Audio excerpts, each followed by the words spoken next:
The ego is always an invisible wall that prevents us from touching our true essence. It is like a thick suit of armor we put on every day to prove, to protect, to affirm that I exist. But that very armor makes our hearts heavy, pulling us away from freedom and serenity. When the ego controls us, we easily fall into comparison, conflict, and competition, losing the true self that is naturally at peace within. Letting go of the ego does not mean losing yourself, but rather opening a door to return to your true being, where you no longer have to strain, no longer have to prove, no longer have to hide. That is the moment we touch a simple yet profound truth. Our real self is not found in labels, not in victories or defeats, but in stillness, clarity, and love. If you look closely, you will see that all suffering in life stems in some way from the ego, when we crave recognition, when we refuse to lose, when we cannot accept mistakes. Letting it go is the only way to find inner freedom, and that is also the path to truly live, not just exist. Welcome to the Buddhism Seeds channel, where together we reflect on the profound lessons of Buddhism and discover the path back to ourselves. If you find these reflections meaningful, please leave a comment, press like, and subscribe to join us on this journey of wisdom and peace. And now, to understand more deeply what it means to let go of the ego, I invite you to step into the story, The Transparent Mirror, where we learn to wipe away the dust of the self so we may see ourselves fully. Chapter 1. The Transparent Mirror. On a chilly autumn morning with mist still covering the mountain path, there stood a small temple nestled beside a bamboo grove. It was not famous, not grand, just simple, with mossy roof tiles, brick walls weathered by time, and a wooden gate that creaked whenever someone passed through. Yet what made anyone stop in their tracks was what hung at the very center of the temple gate, a large mirror, strangely clear and bright. This mirror had no gilded frame, no precious stones, just plain wood. Yet its surface shone unusually bright. Even in heavy fog and faint light, the mirror reflected every strand of hair, every wrinkle of the one who looked into it. Strangely, it did not only reveal appearances, but seemed to reflect inner moods and states of mind. A joyful person looking into it saw their smile shine brighter. A sorrowful person saw their eyes deepen with sadness. Locals called it the Master's Mirror. They would say, "This mirror is not like others. It can show us who we really are." So every day, market goers stopped by, pilgrims came from afar, and curious children ran to peek into it. Some burst into laughter. Some silently shed tears. Some frowned and walked away, as if afraid to see what they didn't want to face. Even the disciples at the temple were puzzled. They thought in front of the temple there should be a solemn Buddha statue, so that all who came would bow in reverence. But their teacher, a Zen master over 60, thin in build, but with eyes bright like night stars, had chosen to hang a mirror instead. One day, a young disciple, eager to learn and full of questions, stood before the mirror for a long time. He saw a face both familiar and strange. Familiar because it was clearly his own. Strange because the eyes in the mirror seemed to gaze back, as if asking, "Who are you?" questions stirred in his mind. He went to the Zen master, bowed, and asked, "Master, why do you not place a Buddha statue at the gate to remind people, but instead hang a mirror? Outsiders won't know where the Buddha or the Dharma is." The master smiled, as gentle as every autumn before. He answered slowly, each word echoing in the stillness, "Because the Buddha is not out there. To meet the Buddha, look into yourself, where the ego no longer remains. The brief reply pierced through the thick fog like an arrow, unsettling the disciple's mind. He didn't fully understand, but he knew the master had just handed him a key to a great door. From that day on, the young disciple felt as though he carried a handful of hot ashes in his heart. Every time he stood before the mirror, he heard the silent question, "Who are you when you put down everything you wear to show off and to hide?" The question followed him as he swept the yard, chopped wood, or cooked rice. Yet he stayed quiet, waiting to see what the mirror would truly do to people. That morning, the mist lifted slowly. The dirt path before the temple gate was still cool and damp. A woman carrying goods to the market stopped, set down her baskets, and looked up at the mirror. She sold cloth and was known throughout the region for her sharp tongue and refusal to lose to anyone. Her face was angular, her eyes sharp like freshly sharpened scissors. She leaned close, staring into the mirror. Her features were clear, but her mirrored eyes looked tired, as if worn from a long night of quarreling with herself. She sniffed and muttered, "A mirror is just a mirror. Only good to see if I look pretty today." She smoothed her hair, adjusted her scarf, turned left and right. Suddenly, from deep within the mirror, a thin mist drifted across, like smoke. Not clouds from the sky, but a haze moving within the glass itself. She froze. When it cleared, she saw not only her own face, but also others. The face of a customer uneasy under her pressure. The face of a young girl learning to sew, frightened by unjust scolding. The face of her gentle husband, sighing under her sharp words. She stepped back, placing a hand on her chest. "How strange," she whispered.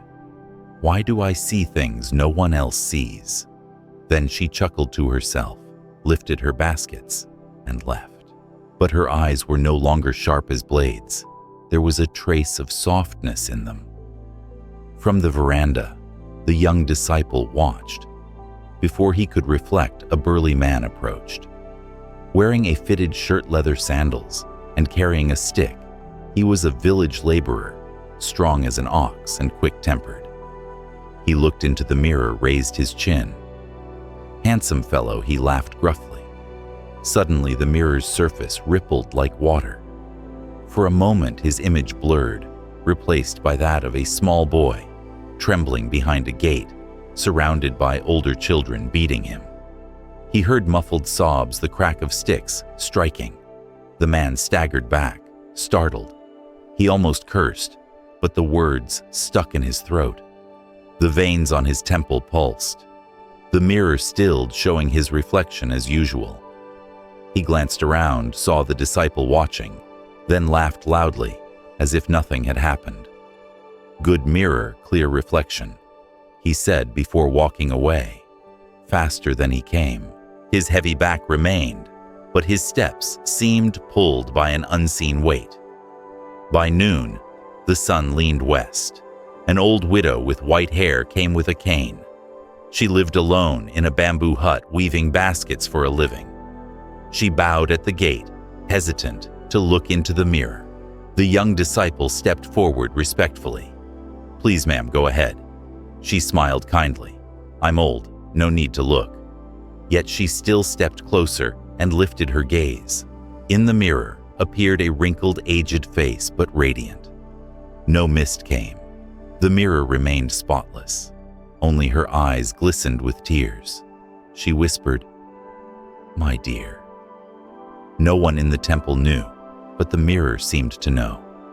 Its surface shimmered with fragments of memory, the laughter of children long gone, the calloused hands of her husband holding hers through hardship, the whisper of storms on their roof.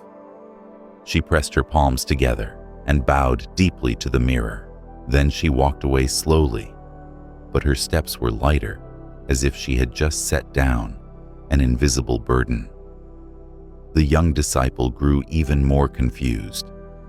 Why did the mirror show other faces for the cloth seller? Why did it ripple like water for the hot-tempered man?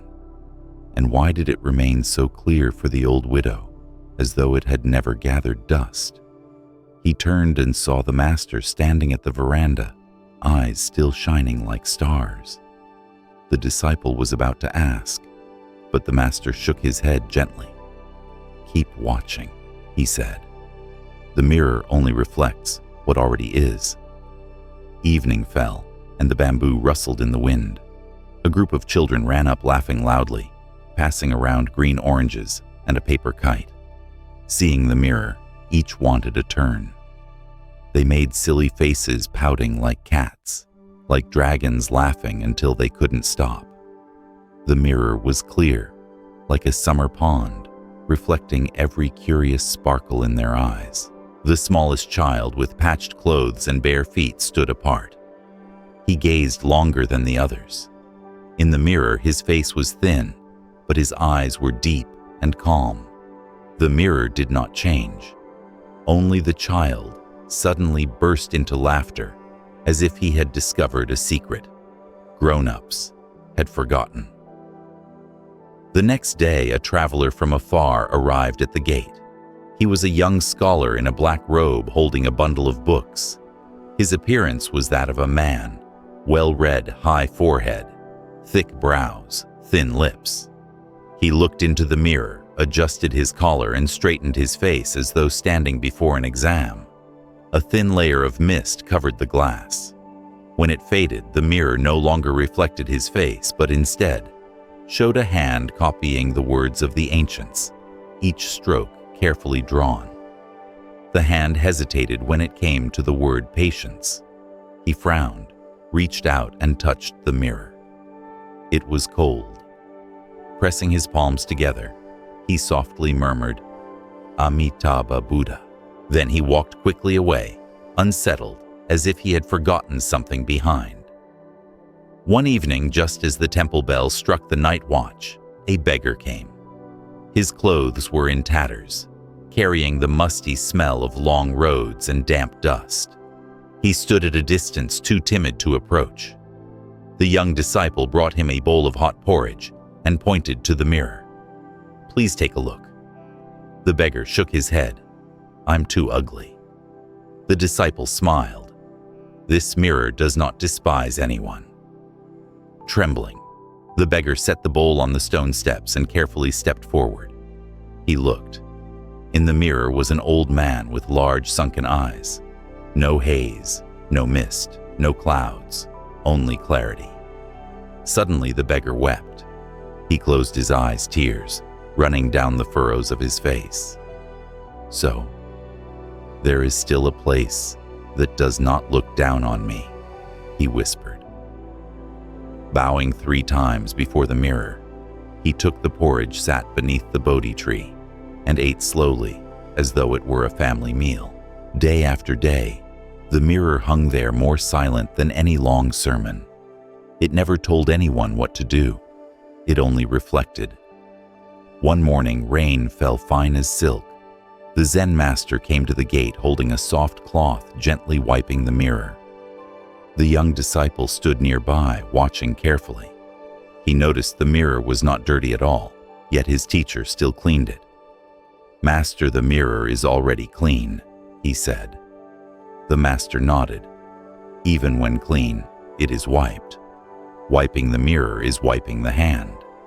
The disciple looked puzzled, then suddenly understood a small part of it, like a speck of dust just lifted from the glass. News of the mirror spread far. Some came out of curiosity, some to pray for fortune, some only to test if the mirror truly had magic. The young disciple observed their reactions. The more boastful the person, the more the mirror revealed other faces. The more resentment one carried, the more the mirror rippled like water. The gentler the person, the clearer the mirror, like the sky after rain. Yet there was no fixed rule.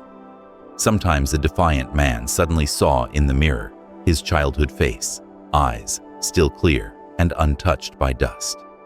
Sometimes a kind old woman saw appear the mourning scarf she had buried long ago under the areca tree and smiled in peace. The mirror did not frighten nor comfort. It only returned what already was. One gloomy afternoon, a noblewoman arrived. Her palanquin stopped several yards from the gate. Dressed in silk jade bracelets on her wrists and a fragrance drifting on the wind, she stepped slowly toward the mirror under the shade of her maid's fan. Her gaze was proud like a peacock. She looked. The mirror showed a face as flawless as jade, but just beneath the smooth skin came a sigh. A wisp of mist, thin as a strand of hair, slid across the glass and disappeared. For a fleeting moment, she saw a young girl in simple cloth, washing her hair by a summer stream, laughing freely at a white butterfly. The girl lifted her head, eyes bright. The scene vanished. She froze. Reaching toward the mirror, she stopped midway and drew back. Turning, she scolded her maid for fanning out of rhythm, masking the sound of her racing heart. When she returned to the palanquin, her shoulders trembled as though she had just passed through a hidden storm. That night, rain poured. Thunder shook the cliffs, bamboo leaves clashed like an angry lute. The young disciple could not sleep. Stepping onto the veranda, he saw his master still sitting quietly. Across the yard, the mirror hanging at the gate caught lightning flashes, casting green light over the wet ground. "Master," he whispered, "I have seen many people look into the mirror. Some fear, some laugh, some weep. But I do not understand, what does the mirror rely on to show these things?" The master did not answer immediately. The thunder drifted away. Only the sound of rain tapping steadily remained. At last he said, "The mirror does not decide. The human heart decides. Whatever is within appears." The disciple bowed his head. The master continued, "Tomorrow stand before the mirror for a long time. Say nothing, expect nothing. Just stand and look. Then tell me what you see." The next morning the sky cleared. Dewdrops on the bamboo leaves glistened like pearls. The young disciple bathed, dressed neatly, and went to the gate. He stood before the mirror, back straight, breathing softly, looking. At first he saw his familiar face, curious eyes, a stubborn chin. A faint haze like a breath on glass drifted by. He looked deeper. The images slowly changed. He saw himself when he first entered the temple, clumsy breaking a bowl and crying in shame. He saw himself last year, about to quarrel with a fellow disciple over a remark. He saw himself one night, secretly comparing himself to a more talented student, vowing to surpass him in the next chanting session. These images were not sharp like paintings, but blurred like memories, clear enough to deny. His heart pounded.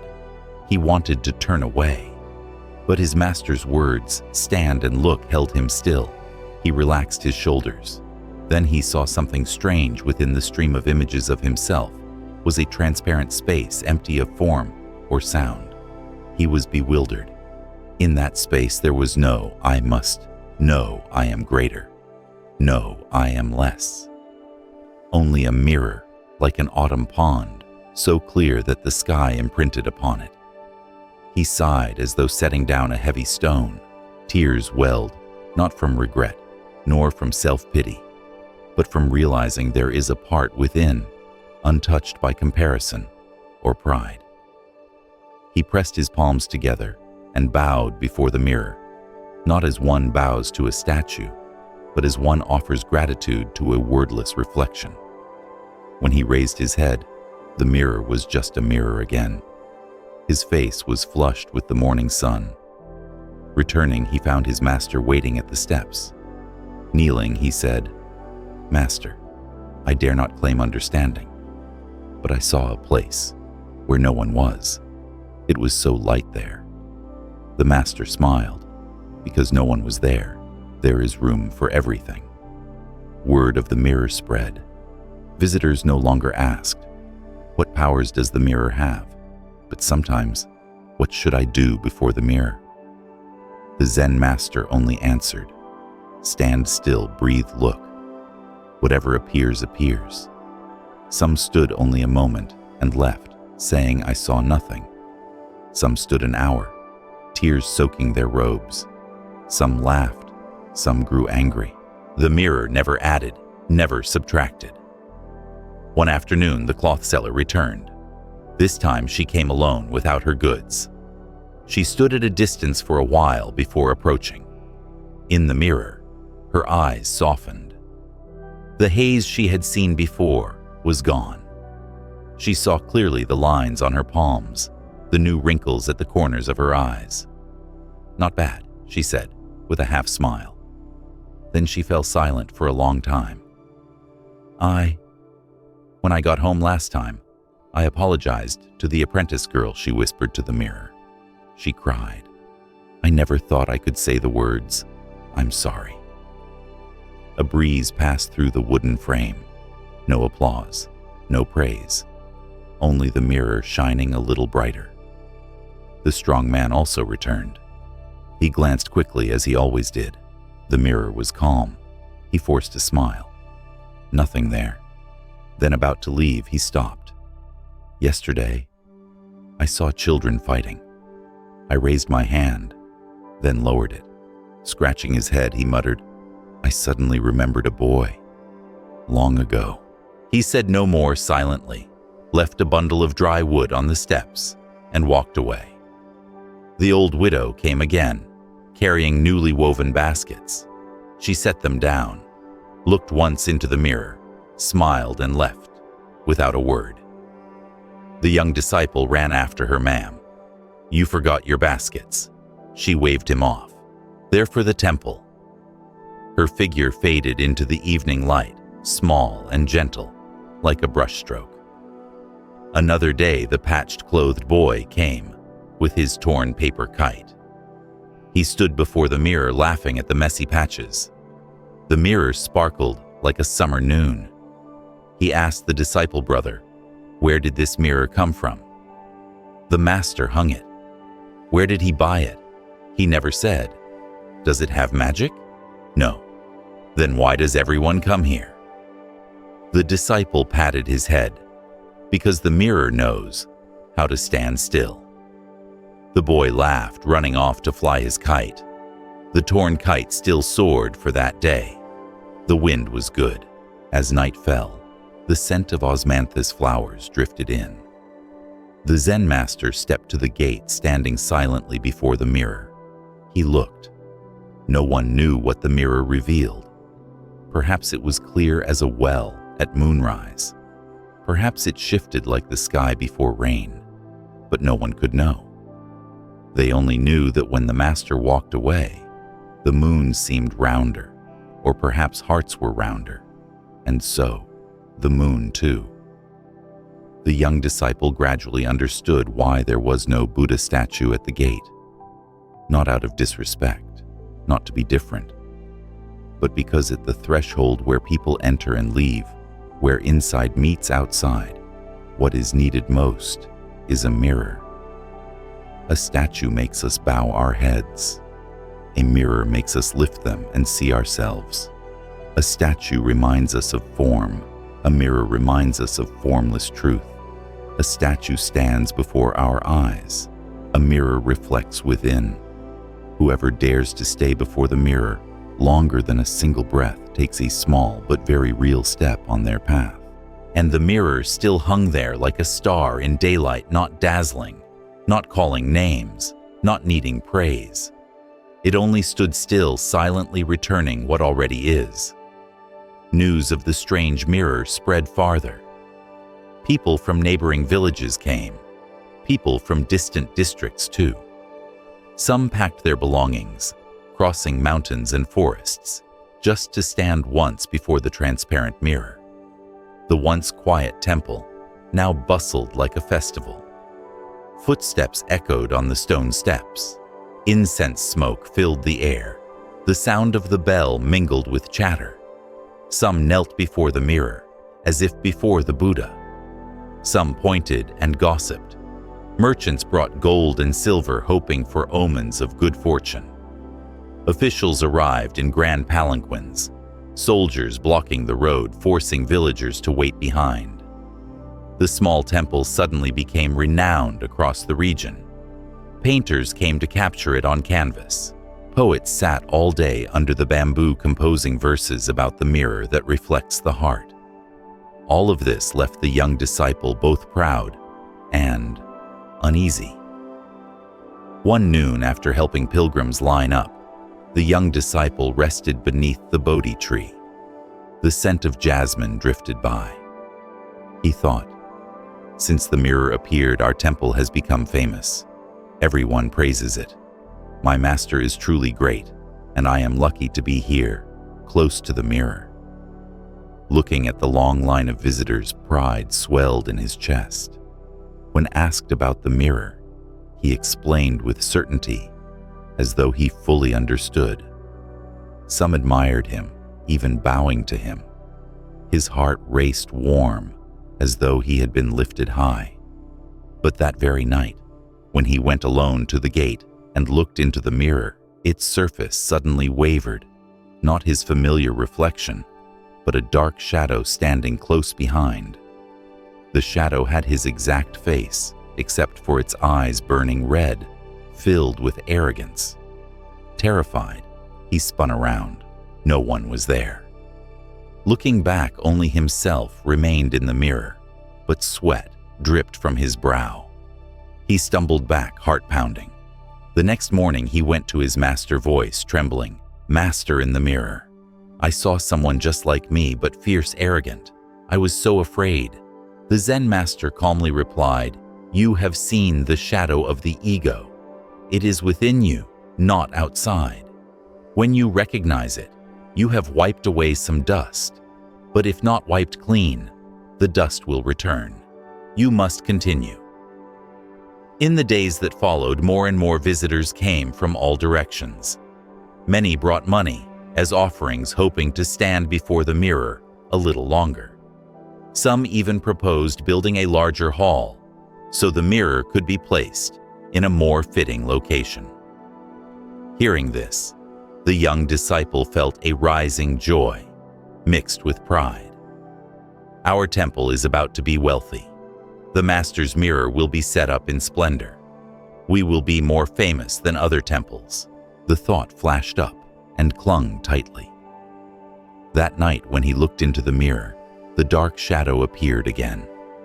This time it did not stand behind him, but right beside him, smiling in mockery. He trembled, wanting to drive it away, but unable to. In the mirror, those blazing red eyes grew clearer and clearer, staring straight at him as if to remind him, "I am you." He collapsed onto the stone steps, tears welling. He knocked on the master's door and confessed, "Master, I am so ashamed. I see my ego growing larger every day. I'm jealous of other temples. I crave reputation. I like to be praised. The more I practice, the more dust there is." The Zen master looked straight into his eyes and said firmly, "Do not be afraid when you see dust. The mirror is not afraid of dust, because dust is temporary. Wipe it away, and it will return, but the mirror is never lost." What is truly frightening is not daring to look. When you dare to look, you have already walked half the path. One day, a high-ranking official arrived with his entourage. Flags fluttered, soldiers shouted for people to clear the way. The common folk had to kneel low, not daring to lift their heads. The official, in a brocade robe and holding an ivory fan, stepped before the mirror with confidence. He looked. At first, the mirror showed an imposing face, eyes full of power. But soon the surface quivered, and there appeared a small child huddling beside his poor parents, dirty hands clutching the hem of a worn garment. The official turned pale and barked at the soldiers, "Remove this mirror. This is heresy." But the mirror now reflected images of him, wrongfully condemning innocent people, the cries of the blameless echoing like a wailing wind. Terrified, he left in anger. The crowd murmured, but the Zen master remained serene. He only said to the disciple, "One who looks in the mirror, but does not dare to see, has turned away from the light." Night fell, and the young disciple sat in silence, listening to the wind whistling through the bamboo grove. In his mind, the master's words echoed without end. Not daring to look is the true loss. He understood that the mirror was not for people to seek miracles, still less for boasting or chasing fame and fortune. It was only a mirror, but so transparent that the ego had nowhere to hide. From then on, he decided to stand before the mirror once a day, simply to examine himself. Some days, he saw the dark shadow. Some days he saw only clear eyes. But gradually his fear subsided, giving way to a gentle calm. The disciple began the greatest test, facing his own ego in the mirror, amid the turbulence of fame and power. On the night of the full moon, cool winds blew from the mountains, and the bamboo forest murmured as if chanting. The whole temple was abuzz, for the crowds were greater than ever. Everyone wanted to look into the strange mirror. Some prayed for wealth, some for children. Some hoped for auspicious signs, while others fled in fear. The chatter rose like waves, pushing the once quiet temple into a storm of rumor. The young disciple helped the visitors, while his heart churned. One part of him rejoiced that the temple was renowned and the master respected. Another part ached as he realized the more people came, the larger his ego grew, like dust thickening on the mirror's surface. That day, in the midst of the crowd, a famous scholar arrived with his students. He claimed to have read all the scriptures to fully understand the teachings, and wanted to see what was special about the Zen master's mirror. He stood before the mirror with a confident smile. At first, it reflected a profound face, high forehead, bright eyes. But in a blink, the surface changed. There appeared a man in the dark of night sitting beside stacks of books, eyes weary, hand trembling as he wrote, his heart filled with fear. Fear of being looked down upon, fear of inadequacy, fear of losing reputation. The scholar's face changed and he shouted, "Fraud! It's just a sheet of glass, nothing more." He left, leaving a buzz of whispers behind. Some were shaken, some scoffed. The young disciple watched waves rising in his chest. Part of him wanted to step forward to explain and defend the master and the temple. But another part whispered, "If a mirror is truly a mirror, what needs defending?" He remained silent. That night, the temple was quiet. The young disciple walked alone to the gate. The air was cool. The moon was bright and full. The mirror hung there, shining more brightly than the moonlight itself. He looked. In the mirror appeared his own image, not the familiar self, but himself as he had been in recent days. Proud, when praised, craving fame; angry, when doubted, grasping to keep what was not his. Fragments of memory followed one another like gray clouds. He wanted to turn away, but he remembered the master's words, "Not daring to look is the true loss." He stayed. He took a deep breath. He looked straight into the mirror. After a long while, the clouds dispersed. In the mirror, there was only a transparent emptiness. No more faces, no more voices, only boundless stillness. He suddenly understood all those faces, all that haze, had been created by his own ego. When the ego falls away, the mirror is just a mirror, clear and quiet. Tears streamed down, but his heart felt light. He pressed his palms together and bowed before the mirror, as if bowing to the truth within himself. The next morning, the Zen master came to the gate and saw the disciple still sitting on the ground, eyes red, but with a peaceful smile. "What did you see?" the master asked. The disciple answered, "Master, I saw my own shadow. I saw arrogance, greed, and fear. But when I dared to stand still, everything dissolved. In the end, there was only a transparent space, no one there. In that place, I found peace." The Zen master nodded, his eyes gentle. "The mirror does nothing. It only reflects. You yourself have wiped your ego clean.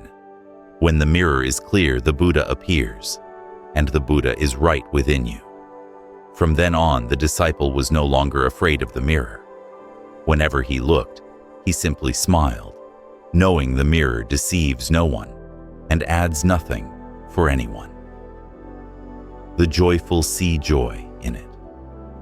The sorrowful see sorrow.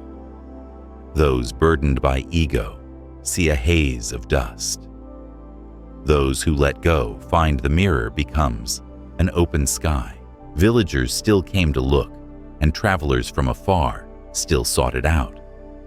But to the disciple, the mirror was no longer something strange. It was a simple reminder. Wipe away the ego each day.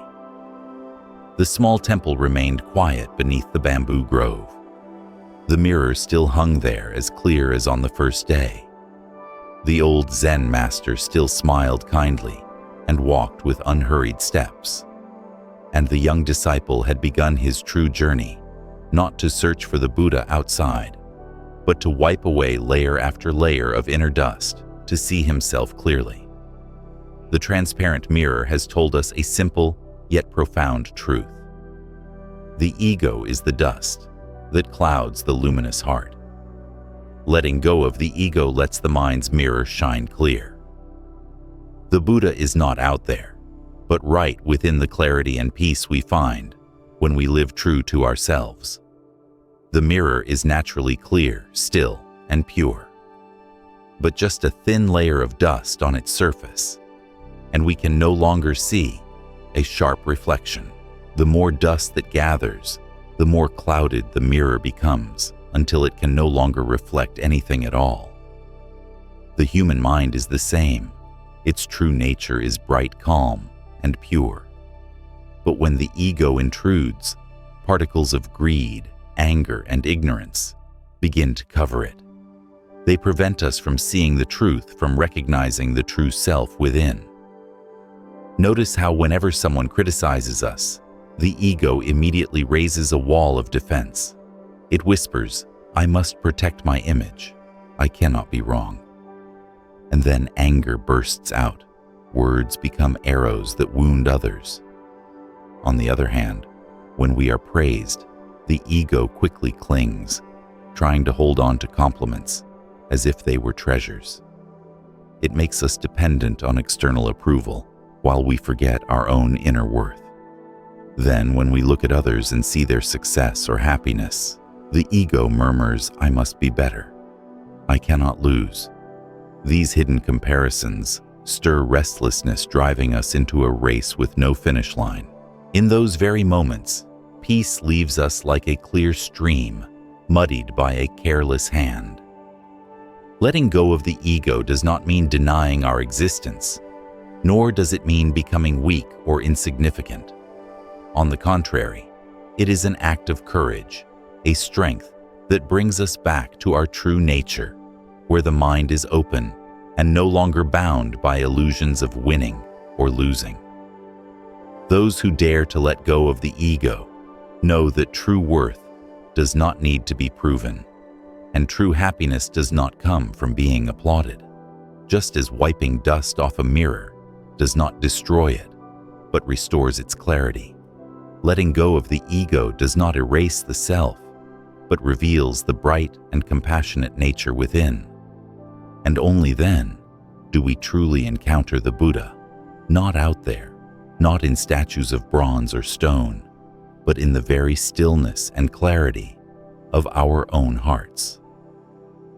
Most of the burdens in life do not come from outside, but from the ego we cling to. How many times have you felt exhausted from trying to prove you were smarter, more successful, or more valuable in the eyes of others? How many times have you forced yourself to keep up appearances only to return home with a heavy heart, sighing in loneliness? And how many times have you been caught in endless comparisons and rivalries only to lose the peace you once had? The ego is like an invisible backpack we always carry on our shoulders. Inside are packed expectations, pride, vanity, and the fear of being looked down upon. Day by day, this backpack grows heavier, making every step harder. We don't dare set it down, afraid that without it, we will become worthless in the eyes of others. But in truth, it is that very backpack that bends our backs and makes us forget how light and free our steps once were. When we have the courage to put the ego down, it feels like laying down a heavy burden by the roadside. Immediately the mind clears, the breath eases, the steps become lighter. We no longer need to perform to be loved, no longer need to wear a mask, just to be accepted. In that moment, you are simply yourself, unpolished, unforced, yet whole, complete, and worthy. True freedom is not doing whatever we want, but living without being controlled by the ego. It is freedom from comparison, from the burden of proving ourselves, from the pressure of being superior. It is freedom to smile at another's success, to forgive when someone makes a mistake, to remain at peace when we ourselves fail. And this freedom is the solid foundation of real happiness, a happiness no one can give you and no one can take away, because it arises from the clarity and peace within your own heart. Sit quietly and ask yourself, how many times in life have you been hurt simply because your ego was too big? Sometimes it was just a gentle suggestion, yet the ego immediately built a wall, turning advice into attack, turning a friend into an enemy. You grew angry, pulled away, and in the end lost a friendship worth cherishing. How many times in love or marriage did you argue only to prove you were right, forcing the other to admit they were wrong? The ego whispered, "If I lose, it means I am inferior." And so love was worn down, happiness cracked. And how many times in the family has harmony been broken because everyone clung to their own opinion, unwilling to yield, turning meals into heavy silences instead of comfort? The ego is cunning. It often disguises itself in the robe of, "I am right, you are wrong," to hide its fear of being dismissed. It forces us to maintain a flawless image in others' eyes until we are utterly drained. Have you ever felt tired of always having to appear strong while inside you were breaking apart? Have you ever felt suffocated playing the role of the successful one, the happy one, while your heart longed simply to be accepted in its vulnerability and truth? If you take the time to look within, you will see it is not others who truly make you suffer. Most of the suffering comes from the ego itself. Like dust clouding a mirror, it distorts and blinds us to the clear light of the mind. When you wipe that dust away, when you dare to let go of the ego, dare to admit mistakes, dare to accept imperfection, you will discover a vast sky within your own heart. There is no pressure to compete, no fear of judgment. Only peace, freedom, and genuine love remain. That is the foundation of happiness you have long sought outside, but which has always been within. The story of the transparent mirror reminds us of a simple yet profound truth. The Buddha is not out there, nor in forms we try to seek. He is present in your very clarity and compassion. Yet to recognize this, you must have the courage to wipe away the thick dust of the ego, the dust that clouds the mind and leads you astray from the path home. The journey of letting go of the ego is never easy. It is like climbing a high mountain, each step heavy, as you face long ingrained habits within. But step by step, you will feel a miraculous change. With every bit of pride or stubbornness you release, your heart grows lighter. Each time you set down a part of the ego, it is as though you place a heavy stone aside and your steps become freer. And then you will realize that peace is not far away. It draws near present in every breath, every glance, in the compassion you extend to others, and in the freedom you reclaim for yourself. Chapter 2. Understanding the Ego, the truth about ego. On the path of practice and in everyday life, perhaps what entangles us most and tires the mind the most is the ego. Let us sit together, listen and reflect to understand the nature of the ego, and from there see why it leads us away from inner freedom. The ego, first of all, is like a mask we knowingly or unknowingly put on each day. Have you noticed how many mornings upon waking, we set expectations and commands for ourselves? Today, I must be strong. I have to prove to everyone that I'm capable. I must be recognized, must be praised. These seemingly harmless thoughts push you into a preset role, like an actor forced to perform on society's stage. The ego is precisely that mask. It is not your true nature. The true nature of the mind is clear, still at ease, and does not need to strain to prove itself. But the ego is different. It keeps urging you to play roles: the successful person who must not fail, the perfect person who must not make mistakes, the person who must always save face, never showing vulnerability. When you wear that mask, you begin living by its script, rather than living true to yourself. Think about how many times you have smiled in public while inside was an ocean of anxiety. How many times you have pretended to be strong just to hide quiet wounds. How many times you have acted happy to avoid others' pity. In all those moments, the ego's mask is in control. The problem is that the longer you wear the mask, the farther you drift from yourself. You gradually forget the true voice of your heart and lose the ability to listen to genuine feelings. Instead of living freely, you live in fear. Fear of being found not as competent as you appear. Fear of being judged when you show weakness.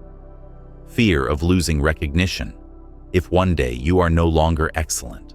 The ego turns you into an actor on a stage whose audience is society. Each day you perform for applause, trembling at the prospect of boos. But ask yourself, when the velvet curtain falls and the lights go out, do you still know who you are? Or are you left with a weary face, exhausted from living too long in the ego's role? That is why recognizing the ego is crucial. You must see clearly that it is only a mask, not your true self. When you dare to take it off even a little, you will be surprised by the relief. You will find you can breathe more deeply, smile more genuinely, live more closely and sincerely. Your true nature needs no proof, no display. It only needs to be itself, clear, at ease, and whole. The ego does not arise on its own. It is fed and built up day by day, bit by bit, through comparisons and invisible races we join from a very young age. From childhood, you heard praise and comparisons. You're better than that kid. You must be first in class. You must score higher than your friends. From there, a seed of ego was planted in consciousness. As you grow up, that seed continues to swell under society's measuring sticks. You are judged not by inner peace, but by the house you live in, the car you drive, the job you hold, the money you make. Little by little, society instills the belief that only when you surpass others do you truly have value. And so the ego grows stronger, like a tree watered daily with comparison and rivalry. It does not allow you to accept being lesser. It whispers in your ear, you must be smarter, you must be richer, you must be more respected. These whispers sound encouraging, but in truth, they bind you. They turn your life into an endless race in which you must always run, never rest. Notice how the more you compare and compete, the more exhausted you become. You may achieve one victory only to face a new goal, a new rival, a new yardstick. You think that once you pass this milestone, happiness will appear. But as soon as you reach it, another farther and higher appears. In this race, you never arrive because the true finish line does not exist. An ego built on comparison and rivalry will never give you peace.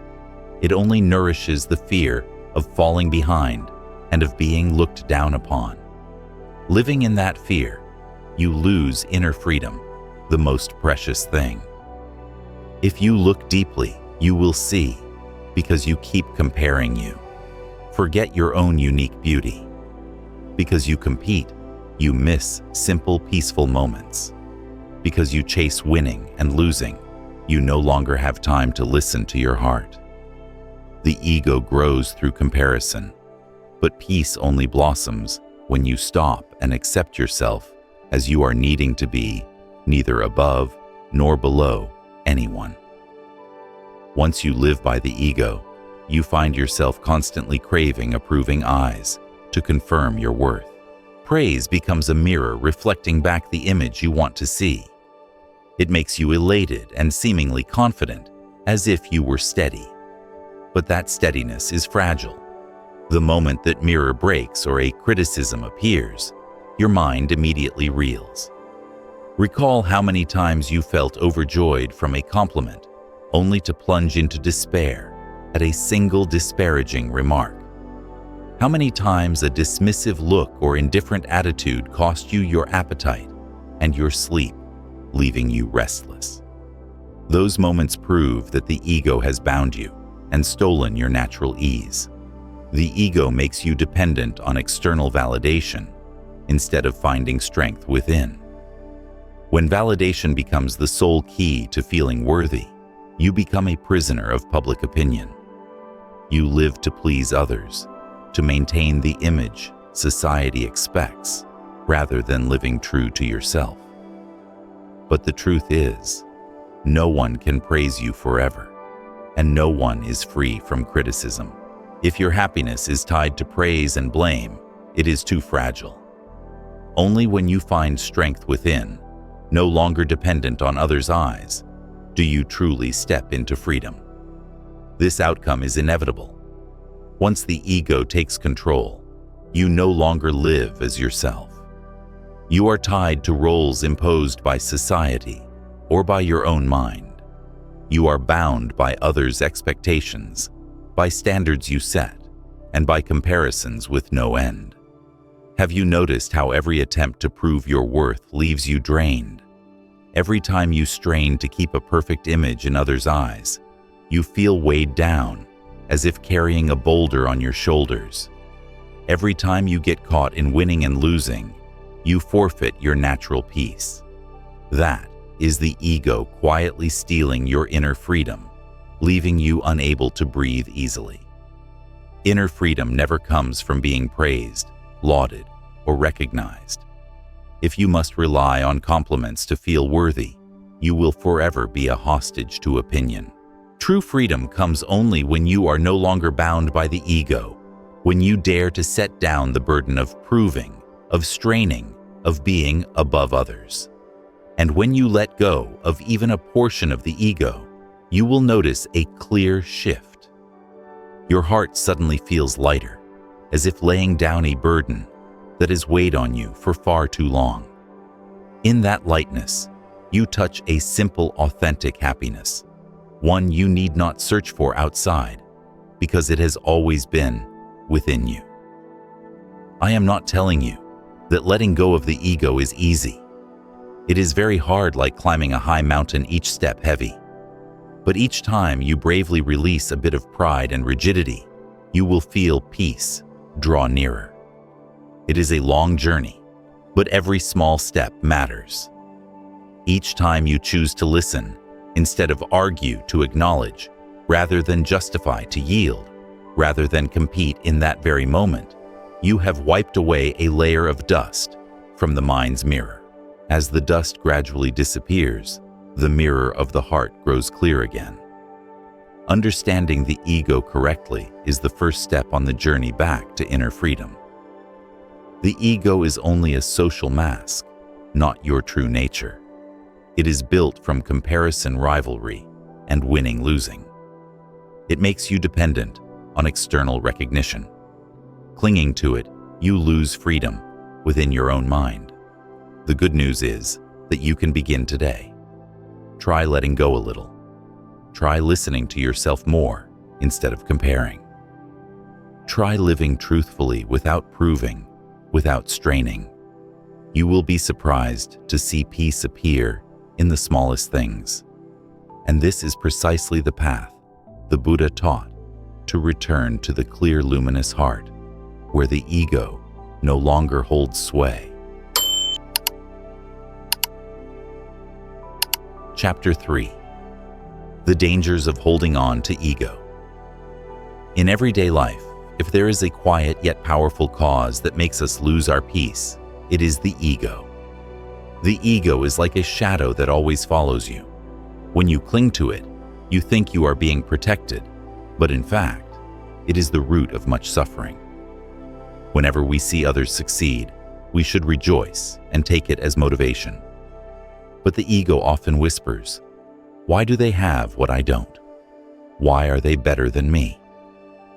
From such comparisons, the seeds of envy begin to sprout. Instead of sharing in the joy, your heart grows heavy. You compare in silence. And in the end, only irritation and jealousy remain. When the ego is too large, it's hard to accept anyone surpassing you, even in small things. A seemingly harmless remark can make you angry. A glance from someone else can make you feel insulted. A coworker is praised and you feel resentful. Friends advance in their careers or find happiness in love, and you feel jealous, unable to truly be happy for them. The ego shrinks your heart, turning others' goodness into invisible blades that stab back into you. The ego is like a cloudy mirror that always reflects a distorted image. Instead of seeing others' success as a chance to learn and grow, you see it as your own loss. Instead of recognizing others' love as proof that happiness is real, you twist it into evidence of your own inadequacy. This skewed view fuels endless envy, anger, and jealousy. Be honest with yourself. How many times have you lost sleep comparing wins and losses with others? How many times have you harbored resentment just because someone seemed a bit better than you? How many times have you tried to prove you're not inferior only to become more tired and burned out? Each of those times shows the ego is burning away your peace, little by little. If you let the ego grow unchecked, you will never be at ease.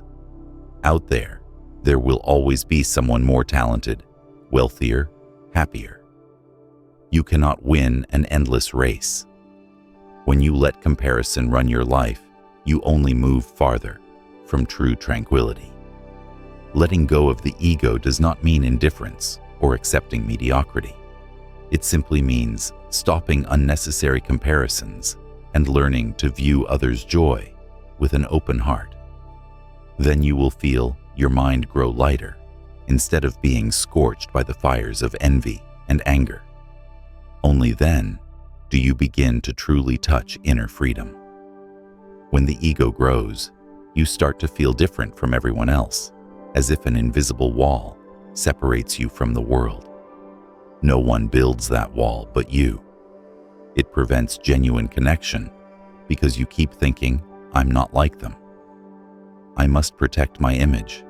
I can't let anyone see my weakness." So you hide behind a mask, and the more you hide, the farther you drift from real connection. The ego creates a quiet yet deep divide. In a cheerful crowd, you can still feel lost. Online, you may have hundreds or even thousands of friends, yet feel empty inside, unwilling to share anything real. The more you try to prove you're superior, the more you cling to a high position, the fewer people dare to come close, because a big ego always creates distance. The danger is that the ego convinces you that this separation makes you special. It urges you to keep your distance, to assert your status, to make others look up to you. In reality, it turns you into a lonely person. And that loneliness is not just the absence of company. It is the absence of love and sharing the very elements that nourish true happiness. Imagine an island in the open sea. From afar, it may look majestic, proud, standing out amid the vast waters. But on the island itself, there is only wind and waves, crashing on the shore, isolation on all sides, lonely to the point of suffocation. A person clinging to the ego is the same, outwardly steady and admirable, but inwardly empty. You see, the ego is a wall that both protects and imprisons. It gives a temporary sense of safety, but the price is loneliness. You cannot truly be close to others. You cannot open your heart to receive love. Without connection, love and sharing happiness runs dry. Only when you dare to lower that wall, admit your fragility, and let others see the truth, can you step out of loneliness. Letting go of the ego doesn't make you small. It makes you approachable and genuine, allowing happiness to flow into your life naturally. The ego is like a prisoner, living off others' gaze. It cannot stand on its own and must always seek nourishment from outside. When praised, it blossoms like a flower, meeting the sun. When criticized, it shrivels like a leaf touched by frost. The ego constantly craves applause, yet trembles before every judgment. Think back. How many times did joy surge just because of a compliment, only to turn to sadness or even anger because of a single critique? How many times have you lost entire days, even nights of sleep, because someone seemed indifferent or dismissive? By clinging to the ego, you have unknowingly handed the controls of your heart to others. They praise, you're happy. They criticize, you suffer. They pay attention, you feel worthy. They ignore you, and you fall into despair. In that state, your mind is like a thin leaf in the wind. A light breeze makes it quiver. A storm can sweep it away at any moment. When you rely entirely on external validation, your happiness becomes so fragile that you cannot hold on to it. Others unintentionally become the key holders of your emotions, while you are merely the one being controlled.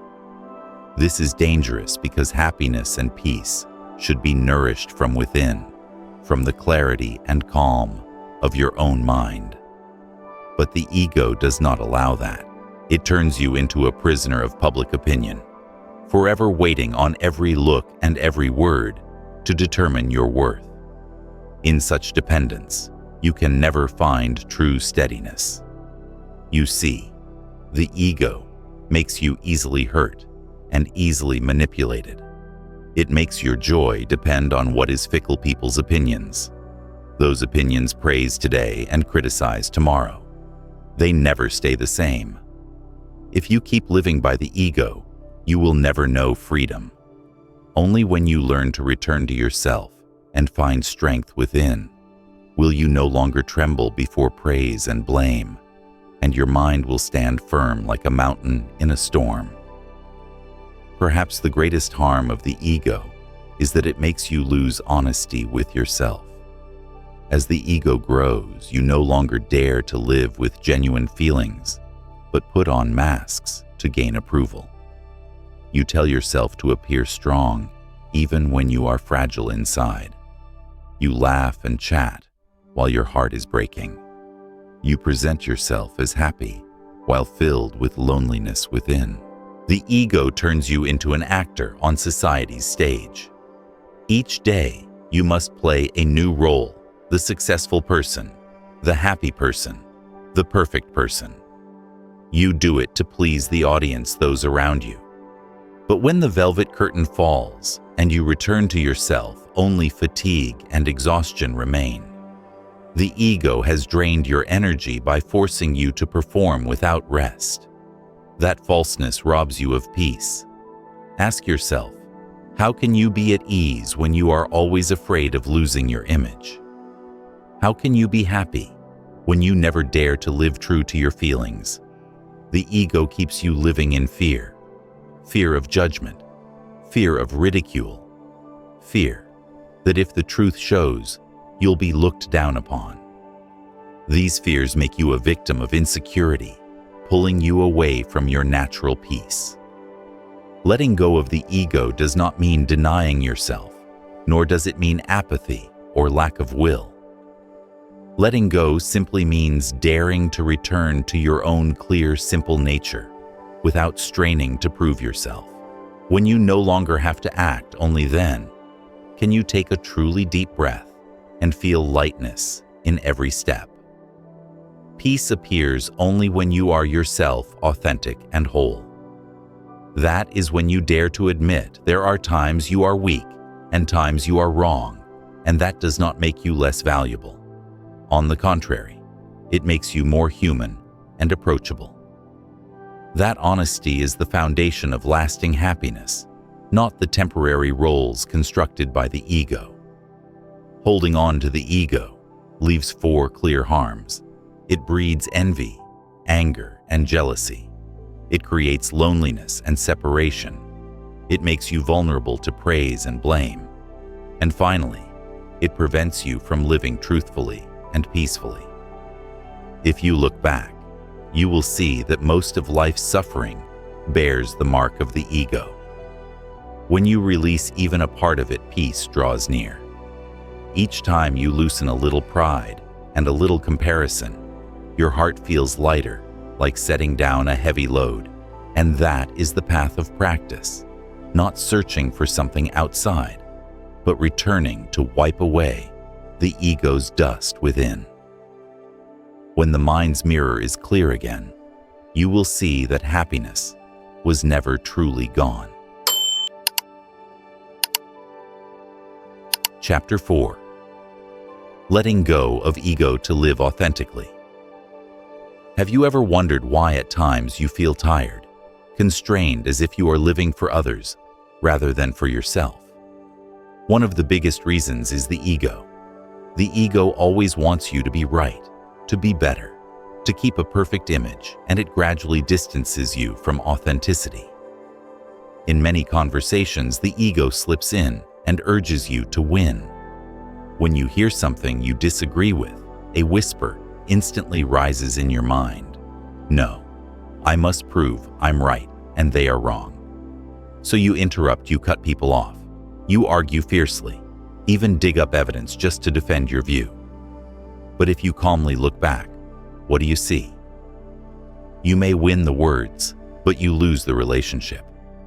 Imagine in an argument you silence the other person with your reasoning, but in their heart remains resentment. That silence is not agreement. It is a suppressed frustration. And so though you feel more right, another crack appears in the bond between you. Ego gives you a quick victory, but leaves behind a long-term loss. When you know how to listen, everything changes. Listening does not mean giving up your perspective or admitting defeat. It simply means allowing the other person the chance to be understood, to express what is in their heart. And in that moment, you also give yourself the chance to learn to see things from another angle. Listening does not make you small. On the contrary, it makes you grow. Why? Because through listening, you open the doors of your heart and acknowledge that truth is not one-sided. Instead of clinging stubbornly to your own view, you practice seeing things in multiple dimensions, and that deepens your wisdom and maturity. Think back. How many times have you regretted an argument that should never have happened? How many times have you thought, if only I had held back, if only I had listened more, the outcome would have been different? Those regrets remind you that winning an argument is not as important as building understanding in the heart. Choosing to listen instead of to win is the first step to letting go of ego. It is when you dare to place connection above being right and relationships above proving yourself. Then your heart feels lighter and your relationships become warmer. Letting go of ego through listening not only heals, but also opens the path to living authentically, intimately, and peacefully. The ego always whispers, be more outstanding, be praised, be recognized. That whisper easily drives you into competition, always wanting to be the center. But the truth is different. A person of wisdom and inner strength is not one who must always show off, but one who can live humbly. Humility is true strength because it makes you approachable, trustworthy, and capable of building lasting relationships. In work, if your ego is large, cooperation becomes difficult. You always want to win credit, always want others to acknowledge your contribution. But with humility, you collaborate easily, share openly, listen sincerely, and do not hesitate to praise others. This creates a safe environment where everyone feels respected. When trust is built, the whole team grows. No successful organization is built on individual ego, but on humility and genuine cooperation. In the family, humility is even more important. How many conflicts arise because everyone insists on being right? Everyone demands their opinion prevail. A small argument, when fueled by ego, can burn away harmony. Yet if even one person stops, lowers their voice and listens, the atmosphere softens. Humility here does not reduce your worth. It preserves love, making home a safe place, not a battlefield of egos. Ask yourself in an argument, do you want to hold on to ego or do you want to hold on to happiness? Ego may give you the illusion of victory for a moment, but it cracks love in the long run. Humility may make you lose a small argument, but you win in preserving love, harmony, and peace. When you choose humility, you choose love. You choose peace instead of tension. You choose connection instead of division. And this choice is a clear sign that you are living authentically, not led by ego. Humility is not weakness. It is quiet strength, nurturing happiness in both work and family. The ego hates weakness. It whispers, don't let anyone see your flaws. Don't let anyone know you are vulnerable. Pretend you are strong. Prove you are fine. These whispers make you hide and strain yourself daily. But the more you hide, the more exhausted you become. The ego seems to protect you, but in truth, it makes you a prisoner of the false image. It forces you to maintain. Have you felt it? Smiling outwardly while inwardly anxious, saying, I'm fine, while turmoil churns inside, pretending to be strong, so no one sees your fragility, only to end up empty and lonely. That is when the ego is in control. And the more you hide, the more distant you become from those who love you. They cannot understand you because you wear too many masks. Accepting your weaknesses does not lessen your value. It makes you more authentic and approachable. Everyone has moments of vulnerability when you can say, I don't know, I need help, I feel weak. Sometimes you live true to yourself. You allow others to empathize, to share, to come closer. Think about it. When someone shows weakness, do you see them as less valuable? Or do you feel they are more real, more relatable, making you want to support them? Others feel the same with you. This authenticity is what truly connects people, not false perfection. Letting go of ego means daring to face the truth.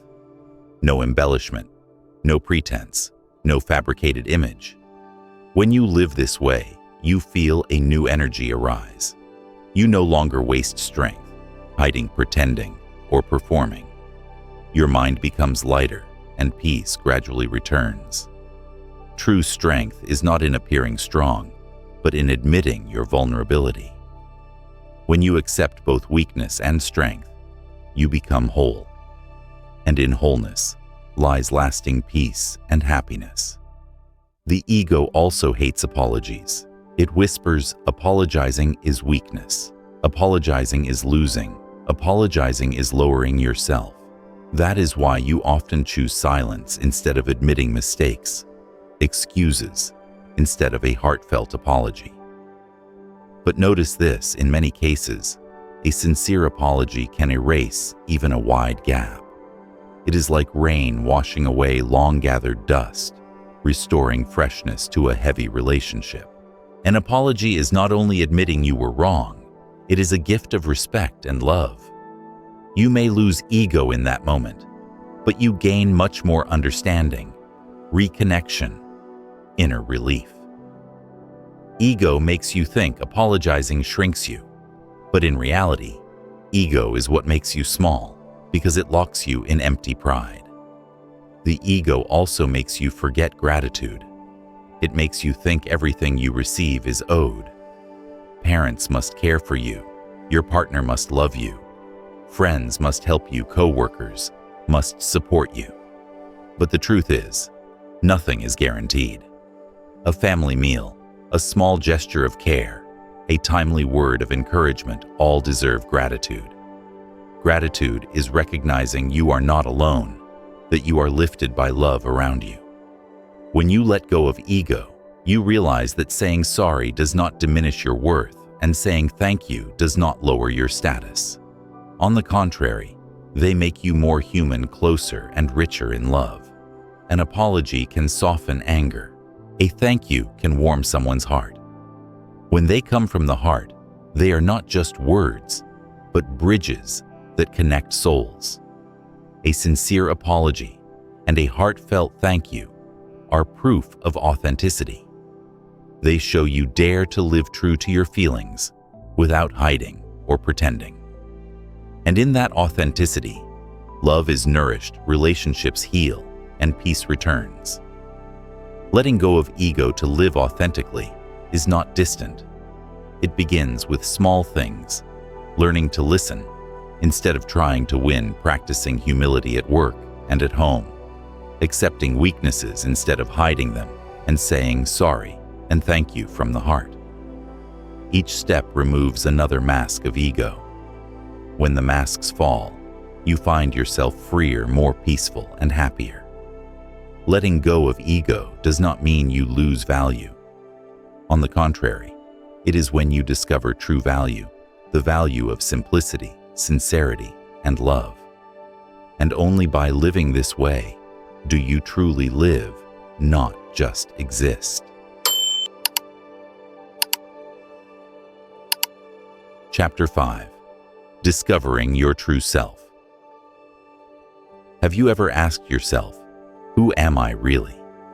At first glance, this question seems simple, but when you look deeply, you see that it opens up a long journey. Most of us answer it with external labels: career, status, success, or family roles. Yet all of these are just outer shells. They are not the real me. What you usually call me, the ego or self, is actually a patchwork of memories, habits, comparisons, and the desire for recognition. It is like a coat. You can wear it, change it, or switch its color, but it will never be your true inner being. Your true self is different. It is not limited by titles, nor bound by winning or losing. Your true self is a vast open mind, like the sky, never confined to any role or mask. When you let go of ego, you begin to see more clearly within you. There has always been a stillness, a peace that has never left. And within that stillness, love and wisdom naturally bloom like flowers under sunlight. Do you notice how ego constantly pushes you to identify with external things? It whispers, I am this job, I am that success, I am the house I own, the car, I drive the position I hold. Day by day, ego ties your worth to things that are fragile and temporary. But pause and reflect. If one day your job is gone, your wealth disappears, your reputation fades, will that me still exist? If all those labels fall away, what remains? Ego is like a shadow.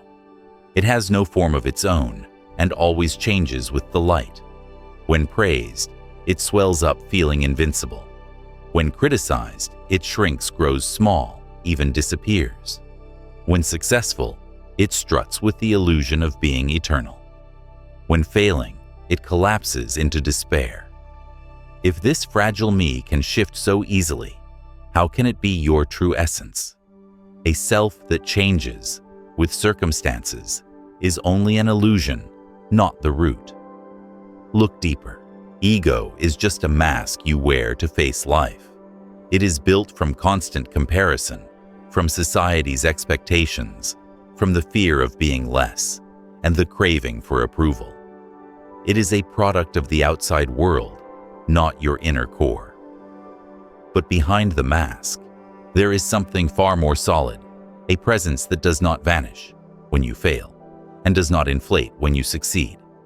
That is your true self, the depth within you that is not swayed by praise or blame, gain or loss. It is the stillness that remains after storms pass, the vast sky unchanged, no matter how many clouds appear. Ego is only the surface waves. You are the deep, clear lake, always calm beneath. Only when you are brave enough to remove the mask of ego will you touch that true self, peaceful, free, and unshakable. Your true self is not limited by name, age, gender, or position. Those are only temporary labels, like the clothes you wear today and change tomorrow. Your true mind is wide open and unbounded. It is like the sky. Clouds may drift by, rain may fall, storms may rise, but the sky remains vast, pure, and steady. It does not lose its expanse because of clouds, nor is it bound by the sun. Within you, too, there is a vast mind capable of holding both joy and sorrow, both success and failure. Living from that mind, you are no longer confined by ego's narrow cage. You no longer need to prove yourself, nor compete to claim value. You can smile at victory without arrogance, and remain calm in failure without despair. With an open heart, you become more compassionate because you see that everyone has their own joys and sorrows. You become more forgiving because you are no longer caught by small offenses that ego magnifies. You become more generous because you realize giving does not make you lose, but only expands love. When ruled by ego, you are like a cramped room where just one visitor makes it feel crowded. But when you release ego, you become like a vast garden. People can come with their joys and sorrows, and everything has space to rest until it all settles into peace. Living with openness not only frees you, but also makes others feel safe around you. They know you will not judge, compete, or close off to protect a fragile ego.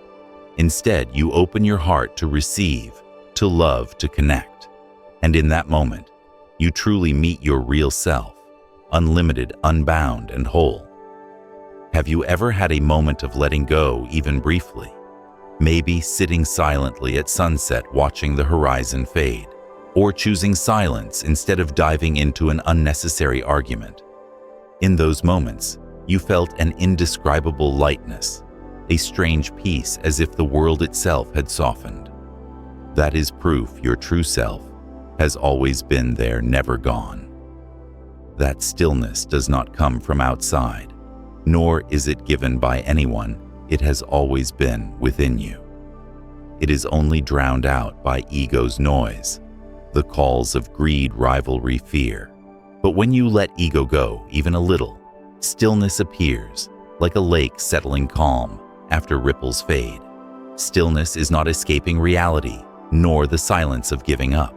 It is a deep state of mind where you are no longer pulled by anger, jealousy, or fear. In stillness, you are not chasing the past or worrying about the future. You are fully present in the now. And there, you rediscover your true nature, peaceful, whole, and complete. Picture a rushing river, carrying mud and debris, making the water cloudy. But if left undisturbed, it settles and the water clears. Your mind is the same. When ego drives it, it churns with negativity. But when you pause, when you let go, your clarity returns. In that stillness, separation fades. You and the world are no longer two opposing sides. You feel you belong to everything, and everything belongs to you. From there, compassion grows, wisdom brightens, and life becomes freer and happier. As long as you cling to ego, love struggles to grow. Why? Because ego only revolves around itself. It always asks, does this benefit me? Do they respect me? Do I get the better share? Caught in those questions, you think only of yourself, leaving little room for others. Compassion cannot expand in such cramped space. Likewise, when ego leads, wisdom dims. You no longer see things as they are, but only through the lens of gain and loss, win and lose. Ego is like a dusty glass, distorting your vision. Everything appears centered on me, and your judgment loses clarity. But when you let go, when you return to stillness, something miraculous happens. Compassion and wisdom bloom. Love arises naturally without effort. You see others' suffering as your own, their joy as your happiness. Your heart opens, no longer curled inside a selfish shell. From there, your actions flow from compassion, not ego. In that stillness, wisdom shines too. With the mind no longer clouded by ego, you see more clearly. You distinguish the right path from the wrong. You are no longer swept up by bursts of anger or blind desires. Instead, you act with clarity, calmness, and depth. Think about it. Compassion without wisdom can become blind, leading to harmful sacrifice or indulgence. Wisdom without compassion becomes cold, distant, even cruel. Only when both grow together can you live fully. Then your wisdom is guided by compassion, and your compassion is illuminated by wisdom. This is the state humans have long sought a life, both wise and compassionate. And it can only be reached when you let go of ego, so your true self, already still and peaceful, can emerge. Only then will you see you are already whole, free, and complete. Discovering your true self is not a journey to find something new. It is a return to realize ego is not your real self. Your true being is an unlimited open mind. When you let go of ego, you see the stillness and peace already within. And in that stillness, compassion and wisdom bloom, guiding you toward freedom and happiness. You see, ego is just passing clouds. Your true self is the vast sky. Learn to let go to return to that sky. And then you will understand, happiness is not far away. It has always been within you.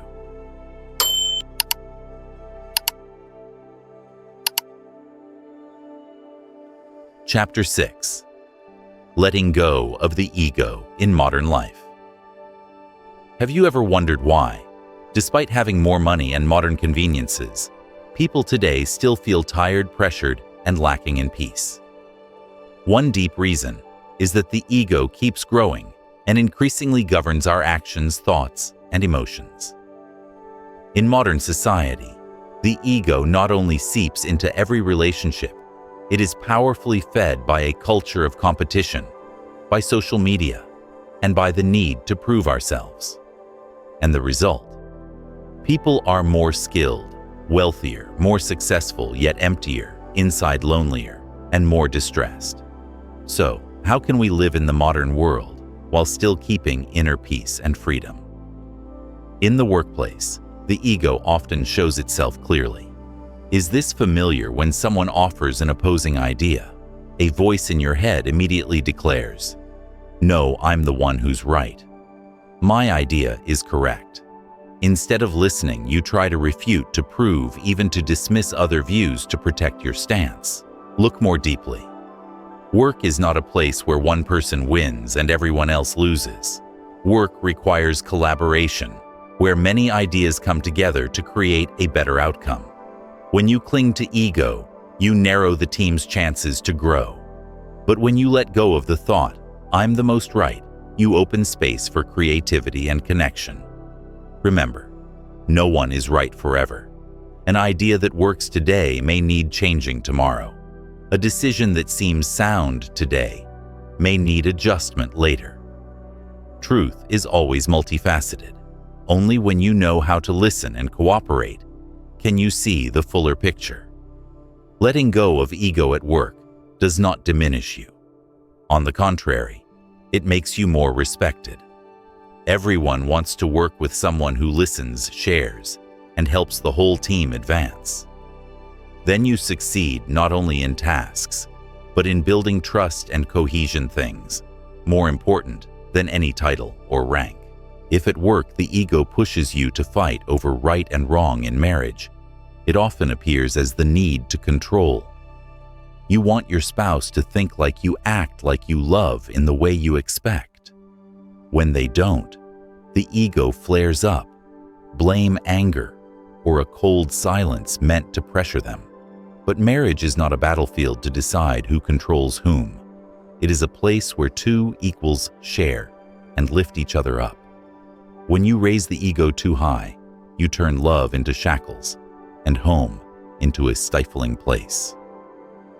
Imagine that in a dispute, instead of trying to win, you choose to listen, to understand your partner. How different would the atmosphere be when you truly listen? The other person feels respected and understood. Distance narrows, connection grows. Letting go of the need to control does not mean neglect or indifference. It means trust, accepting that your partner has their own personality, feelings, and way of living. When you learn to live together rather than force each other, love becomes a nurturing space, not a bond of constraint. In marriage, do you want to keep your ego or keep your happiness? Only you can answer. But remember, every bit of ego you set down is a bit more love you choose. Modern society runs largely on competition, from school, where children are compared by grades, to work, where people are measured by salary, to social media, where likes and followers are treated as measures of worth. In such an environment, the ego has countless fertile fields to grow. Do you find yourself pulled into that race? You see someone succeed and immediately compare, feeling inferior. You see someone stand out and immediately want recognition too. You are driven not by genuine joy, but by fear of being left behind. Ask yourself, does this race have an end? There will always be someone richer, smarter, more attractive, more famous. If you let ego sweep you into that vortex, you will keep running and never find peace. Letting go of ego in society does not mean you stop striving. It helps you strive wisely. You work for your own real joy and growth, not to chase others' eyes. You give your best, but do not let results define your worth. Then you are no longer exhausted by a blind race. You can walk freely and firmly on your own path. In the end, what matters most is how you face yourself. Whether at work, in marriage, or in society, the root is still within you. If you do not loosen the ego inside, it will keep binding you, making life heavy. Notice how every time ego shows up, you feel tired. Proving yourself brings tension. Putting on a flawless image creates pressure. Comparing yourself brings anxiety. But when you set it down, you immediately feel lighter, as if laying a burden by the roadside. Living lightly means you are no longer steered by ego.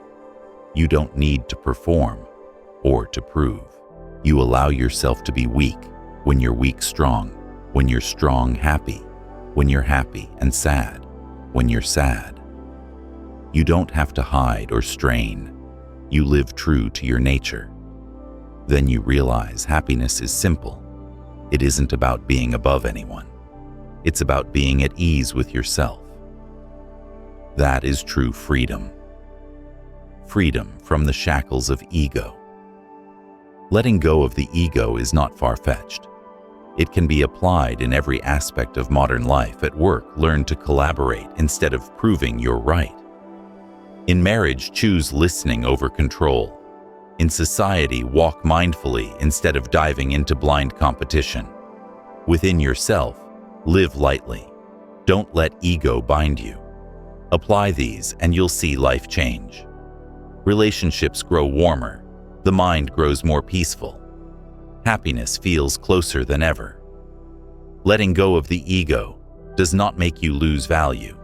On the contrary, it helps you find your true value, the value of sincerity, humility, and love. This is the path to a life of freedom, happiness, and peace, right in the midst of a fast-changing modern world. Chapter 7. Practical Methods to Let Go of Ego. Have you ever wondered why? Even though you know letting go of the ego is important, when you try to apply it in daily life, it feels so difficult. You know ego brings suffering, yet just one unpleasant word from someone can trigger your reaction. You know living lightly is better, yet the mind still clings, still compares, still longs for recognition. That is why beyond theory, you need concrete practices. Regular practice helps you gradually loosen the grip of the ego, like wiping dust from a mirror each day, so the light can shine clearly. There are many ways, but here are 4 simple practical methods anyone can begin with. 1. Mindful breathing meditation, observing thoughts as they pass. Meditation is not something distant reserved only for those who withdraw from ordinary life. On the contrary, meditation can begin with your very breath in the most ordinary moments. You don't need to go to a temple or find a special space.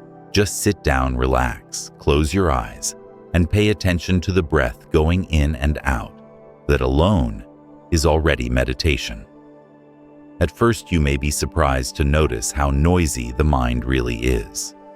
A flood of thoughts keeps appearing about yesterday, about tomorrow, about someone who upset you, or the whisper of ego, I must do this, I cannot lose, I have to prove myself. Ego often hides in those thought streams, like an invisible director, constantly urging you to play its roles. But when you sit quietly without judgment, without chasing, just observing, you will discover something wonderful.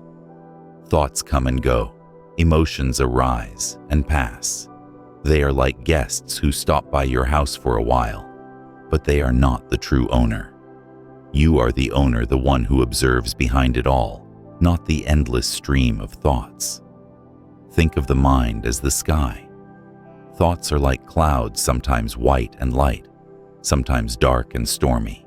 If you identify with thoughts, you believe you are. The clouds proud when bright, despairing when dark. But with meditation, you see clearly the sky is always there, vast, bright, untouched by clouds. In the same way, your true nature is peaceful, not distorted by ego. Once you return and recognize it, you realize that vast openness is always present. Meditation doesn't need to be long. Just 10-15 minutes a day can make a difference. The mind grows less restless, your reactions less impulsive. Instead of letting ego pull you into anger or rivalry, you find a pause to choose a wiser response. Most importantly, you touch the peace already within, a peace no one gives, no one can take, only waiting for you to notice. 2. Honest journaling about your feelings and reactions. Another effective way to recognize and release ego is through writing. Spend a little time each day, or at least a few times a week, to write down what you experienced when you felt angry, what made you sad, when you compared yourself with others. When you write, don't decorate or hide.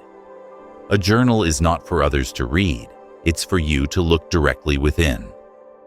Ego likes to cover itself to wear makeup, but writing forces it to show its true face. For example, you might write, "Today, I was upset because my colleague didn't acknowledge my idea." Writing it down, you may realize it wasn't really about the idea, but about ego wanting praise.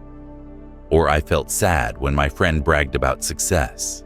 Looking closer, you see the sadness came from comparison, not true friendship. This honesty gradually removes the mask. Only when you see clearly can you let go. Without clarity, you are unconsciously led around. Journaling is like a truthful mirror, reflecting the corners you usually avoid. 3.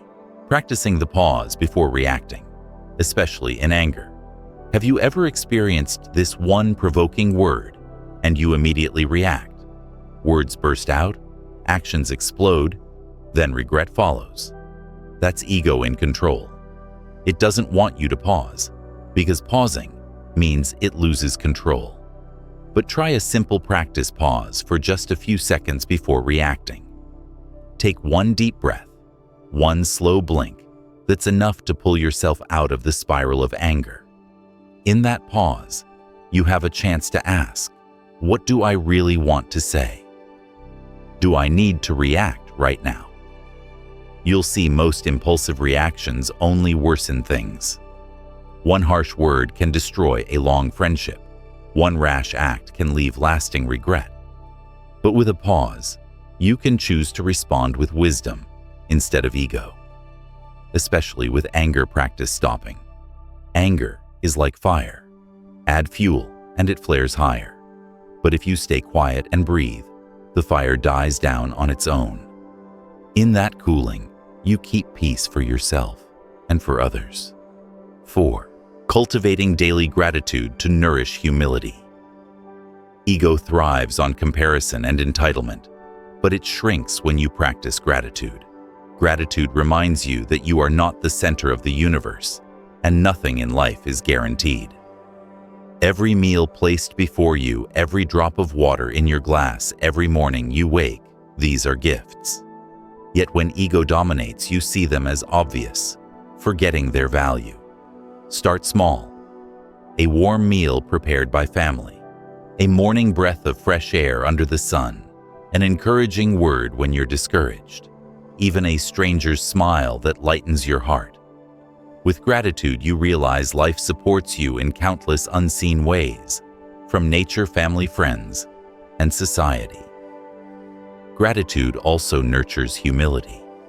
Instead of thinking, I deserve this, you realize I am being given this. From that recognition, you naturally want to give back, to share, to live more kindly. Ego softens. It no longer stays rigid and proud. Instead, it opens, connecting you with others. Begin simply each night before bed. Write down 3 things you are grateful for that day. After only a short while, you'll feel calmer, ego less tense, humility quietly growing. Regular gratitude becomes a fresh stream, washing away the dust of ego, restoring a spacious, peaceful heart. Letting go of ego is not some distant theory. It can be practiced every day. With 4 simple methods: mindful breathing, honest journaling, pausing before reacting, and practicing gratitude, you hold the keys to gradually loosening ego's grip.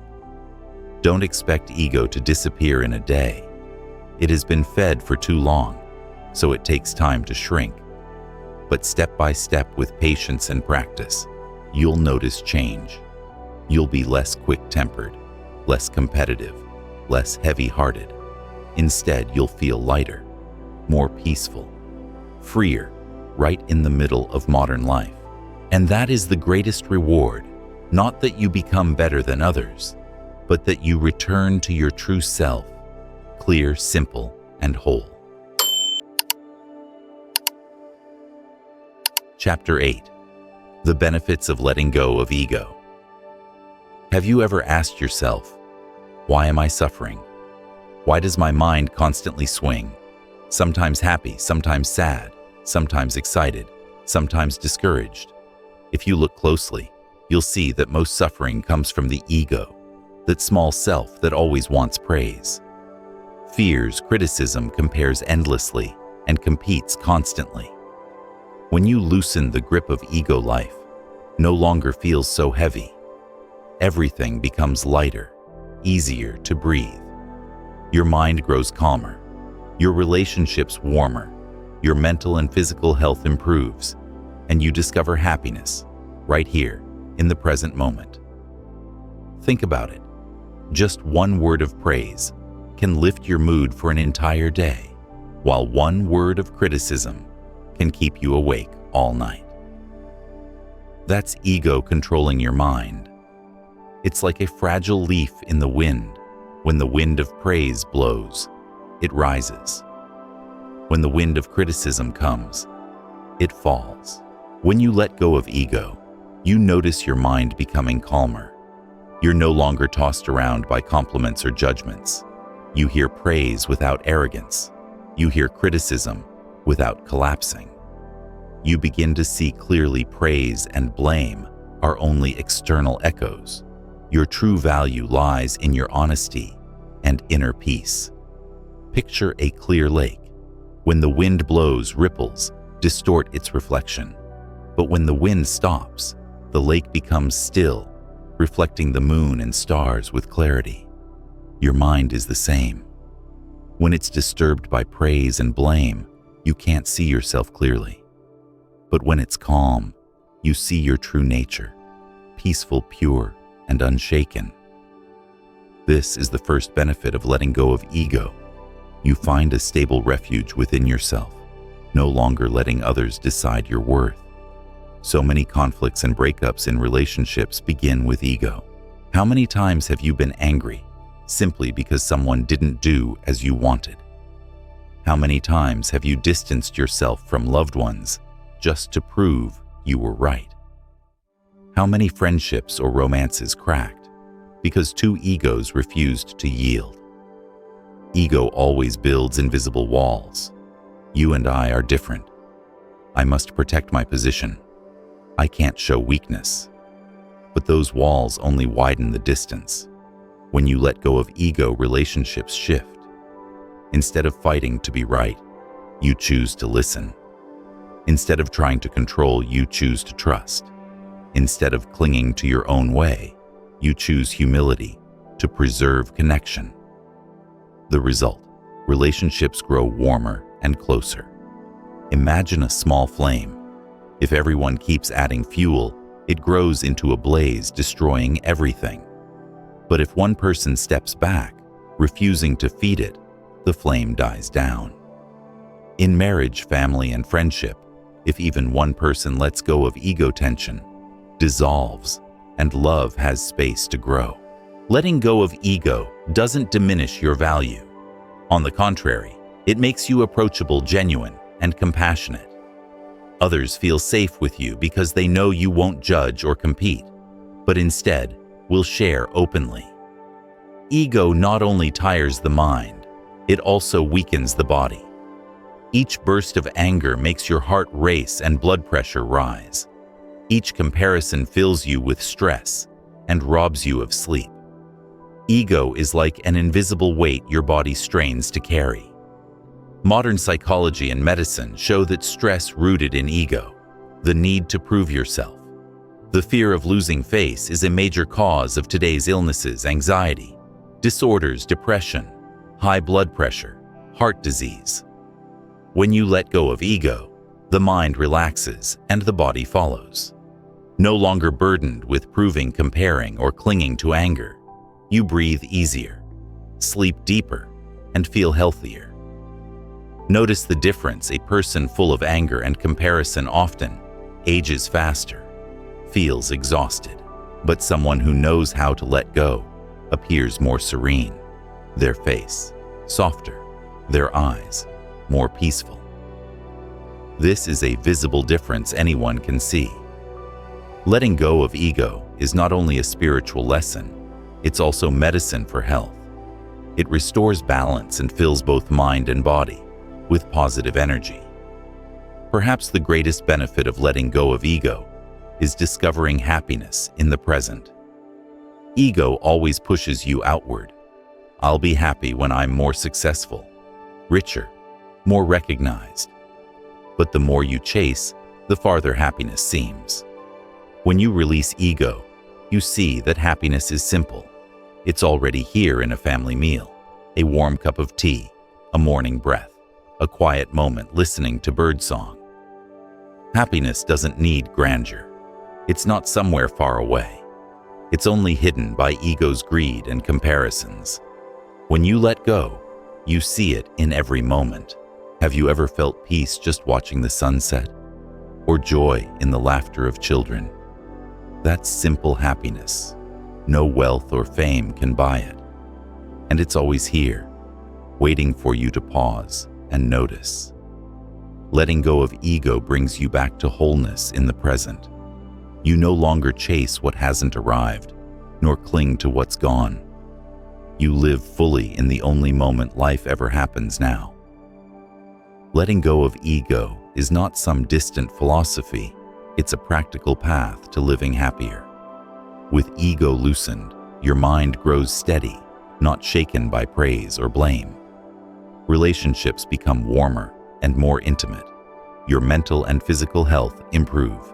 Above all, you rediscover happiness right here and now, no longer chasing in exhaustion. So the real question isn't, should I let go of ego, but when will I begin? Every day you delay is another day ego steals your peace. Start letting go little by little. Let go of rivalry. Let go of the need to prove. Let go of constant comparison. Then you'll see life is already enough, and you've always been whole inside. My friend, we have walked a long journey together, examining ego's nature, its harms, methods to release it, and now its benefits. By now you may see that ego is the root of much suffering. It makes the mind restless with praise and blame, cracks relationships, exhausts body and mind, and hides the simple happiness always here. But when you let go, a miracle unfolds. The mind grows calm. Connections warm, health is nourished, and happiness returns simple, close, like a peaceful breath. The Buddha once taught, conquering yourself is greater than conquering 1,000 armies. Letting go of ego is not denying yourself, but conquering the very self that binds you. When you release it, you lose nothing. Instead, you find yourself pure, spacious, free. That is the true path to peace. I hope that after listening, you won't just keep these words in thought, but bring them into daily practice. One mindful breath, one sincere thank you, one moment of deep listening. These are enough to begin letting go of ego and returning to the peace already within you. If you find these reflections meaningful, please subscribe to Buddhism Seeds, click like, share with friends, and leave a comment below about your own experience. I believe each heartfelt sharing from you will plant more seeds of love and wisdom in our community.